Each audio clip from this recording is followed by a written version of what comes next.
Hi, folks. Welcome back to Critis Ghost Corner. GSA chief informs President-elect Biden that formal transition process can begin. Technically, he's not the president-elect yet, but for all intents and purposes, looks like he might be. The letter effectively ends a weeks-long standoff.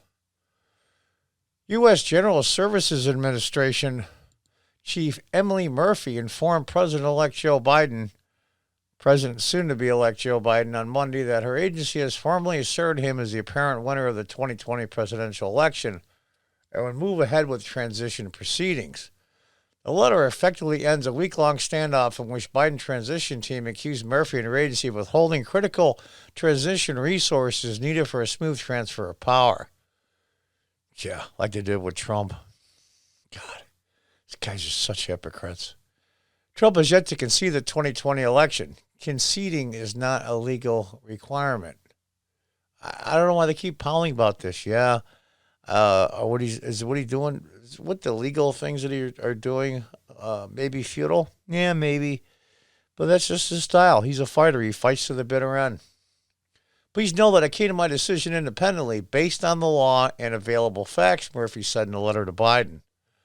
I was never directly or indirectly pressured by any executive branch official, including those who work at the White House or GSA, with regard to the substance of timing of my decision. To be clear, I did not receive any direction to delay my determination. And they won't believe a word of it. She's lying. You know, I know what will happen already. Take the woman at her word. The GSA and Murphy have faced intense bipartisan criticism in recent weeks over a decision to hold off on recognizing Biden as president-elect. Recognize him all you want to. I can say he's Barney. I can say he's Batman. It doesn't make him that. You still have to wait for the legal proceeding. I don't know what the big problem is with that. Jesus. The Biden transition team had threatened legal action. Like what? Accusing the GSA of threatening national security and hampering preparations to combat the coronavirus pandemic by failing to provide for incoming administration. You think that a day or two is going to... Oh, my God. These people are such drama queens. Such drama queens. This is what you'll look forward to, guys, for the next 4 years. Murphy said her decision was based on recent developments involving legal challenges and certifications of election results. Yeah, because she's a rational person. I'm not saying Trump's irrational. You can see she took no pressure from the White House or anybody else. She made that clear. Earlier Monday, Michigan voted to certify its election results, and the Pennsylvania Supreme Court threw out a Trump campaign challenge that sought to invalidate thousands of absentee ballots in Allegheny County. There's going to be books written about this fiasco. There's going to be books written about this scam. And it certainly is what it was. I'm sorry. YouTube, take the video down. It was. What do you think would happen when they sent tens of millions of ballots out without knowing the chain of custody? That's the deal. It's as simple as that. But we'll see. He'll fight on to the end. The president, I mean. And it is what it is.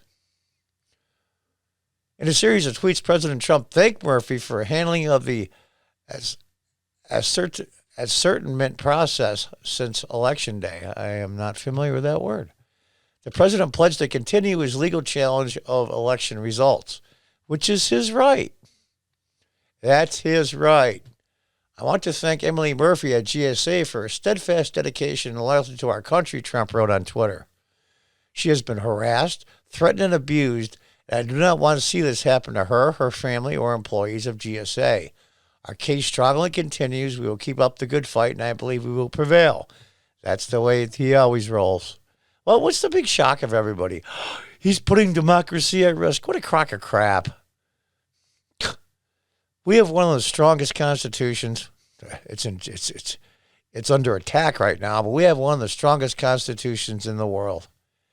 And our transfer of power is second to none, even under circumstances like this. So you know what? To all the drama queens and Biden transition campaign, bite me. God, just chill out. You know, one thing, people don't like a poor loser, but they hate a poor winner worse. Nevertheless, in the best interest of our country, I am recommending that Emily and her team do as needs to be done with regard to initial protocols, and have told my team to do the same. It's a week late. Dun, dun, dun. Who gives a shit? My God, everything is like the end of the world with these progressives. Everything is like, oh my God, my hair is on fire. It's unbelievable. This is what you got to look forward to. My hair's on fire, my hair's on fire, my hair's on fire. The Biden-Harris transition team said GSA's move to ascertain Biden as president-elect would provide the incoming administration with resources and support necessary to carry out a smooth and peaceful transfer of power.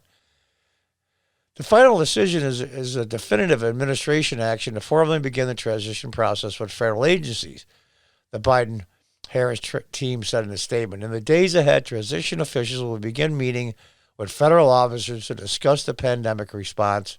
There we go with the pandemic, COVID. That's all you guys have. That's why you won. Have a full accounting of our national security interests, like they don't know already. They have the CIA and all the foreign intelligence agencies. That what they don't know? Jesus. Nobody knows. Give me a break. Guy was vice president for 8 years. He doesn't know anything? That'll be a tip-off right there. And gain complete understanding of Trump administration's efforts to hollow out government agencies. Inauguration is scheduled January 20th. You always got to take the shot at the end. That makes them poor winners.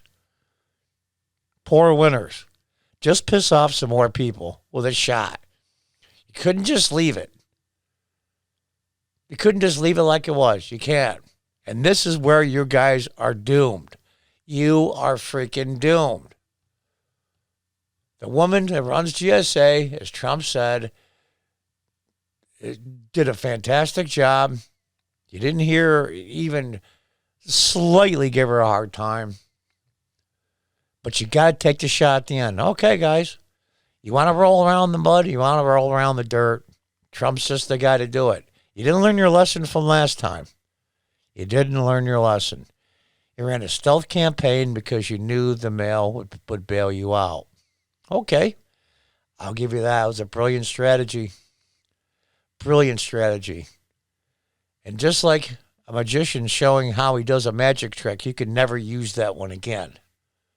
So good luck, guys. Now the real fight goes on. Everybody that thought that President Trump being elected was the end of the fight against these progressive leftist idiots. No, that was just the beginning of it. The war is still on, especially the next 2 years, but especially in January. That's going to be, as the president says, huge, huge. But I try to make joke out of it because it is sad. And not because I'm a Trump supporter that I'm upset. It was the way it was done. But even more importantly, it's going to hurt Americans. In the end, it's going to hurt more American people. It really and truly will. And all these idiots care about is their ideology. I don't have an ideology, neither does Trump, neither do a lot of conservative people. Our ideology is, leave us the hell alone and let us live our lives. And stop putting your hands in our wallet. That's it. Be what you want to be. Call yourself what you want to call yourself. Dress up how you want to dress up. If you want to call yourself the Queen of Egypt, Cleopatra, go ahead. I don't care. Conservative people don't care. We want to be left alone to run our businesses, to work our jobs, to raise our families, to be with our friends, to try to be as stable as we are financially and try to give to our community and leave us the hell alone. That's not an ideology. That's just common human sense and decency. But these guys, their ideology controls their every thought. Every thought and every word they write in public is based on that ideology. They just don't know when to turn it off because that's their life. And that's why they're such unhappy people. Always bitching, always complaining. And as you see, always got to take a shot. Drama queens all over the place. Well, folks, there you have it. It's not technically over yet, but it might as well be. And I knew it was coming. That was fine. The president, I think he thinks the American people like a fighter, and they do. But, I'm a chess player. I just did a review on the Queen's Gambit, and sometimes you just have to resign. And then you set up the pieces, and you play again some other time. And I think that's exactly what's going to happen. I think that the progressives and the leftists and the Democrats that said nothing for 4 years and just try to keep their heads down, the moderates, the normal Democrats, now you're guilty too. And what's coming, you guys won't believe. A lot of you moderate Democrats, better spruce up your resumes because you're going to need them. Because what's coming is just going to be a slaughter. A slaughter of, make Newt Gingrich's contract with America look like nothing. And then I believe over 2/3 of the Senate in 2 years is up for 2/3 of the senators are up for re-election in 2 years are Democrats. That's a lot of defending, boys. And you're going to have to defend all your House seats. Good freaking luck. The money's not going to pour in like it used to because Orange Man isn't there anymore. You guys are doomed. You've lost. You just don't know it yet. But those of us that want to have more freedom for people, more money in their wallets, to live their lives without being interfered with, those people are getting bigger and bigger and bigger by number. And they're going to overwhelm you. Unfortunately, big things like this take a long time to slowly evolve. And Trump kickstarted it off, and I believe he's going to help in the next 2 years. We'll see how he does. If he decides to run again, there'll be no bigger supporter than myself. And we'll see, folks. Don't lose heart, you conservatives out there. This is just a battle lost. There's a big war to fight. And one thing that President Trump has taught us, how to fight back. And for those spineless neocons in the Senate and some in the House of Representatives, look what you're doing by saying and doing nothing. And I'm talking about the Mitt Romneys, and there's a lot more than just him, and I'm not picking on him specifically. There's more. Your days are numbered. Either you change or get the hell out, because the Republican Party has changed. It's the party now of the big umbrella. And as more black and Hispanic numbers start to come up for the Republicans, you guys will be overwhelmed. Anyway, folks, sorry about my ramblings. I'm a little disappointed, I'm not going to lie. But I knew it was coming. It's like a football game when you're behind 35-0 and it's the middle of the fourth quarter and you still got hope and you really know in your heart that it's not going to make it. But you still play on till the last possible tick on the clock. That's what I think Trump is doing. And, good for him. That's his style. Why is anybody surprised? But having a transition team start a week later is not the end of the Republic. Jesus. Anyway, folks, until next time, goodbye and good luck.